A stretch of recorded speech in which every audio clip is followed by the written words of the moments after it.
大家问千万字，大家要跟大家做伙来摆一日。今仔日要甲大家小解一日，咱做伙来看到这一日就是色。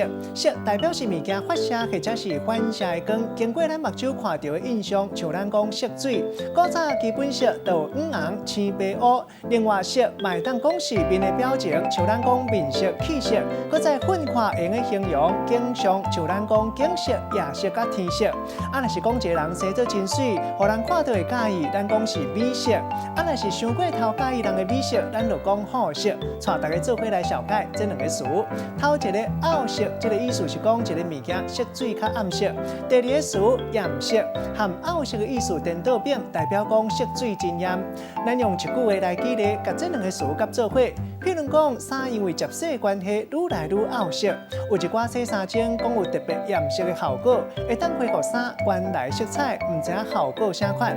今仔日小解这一日色，提供予大家参考。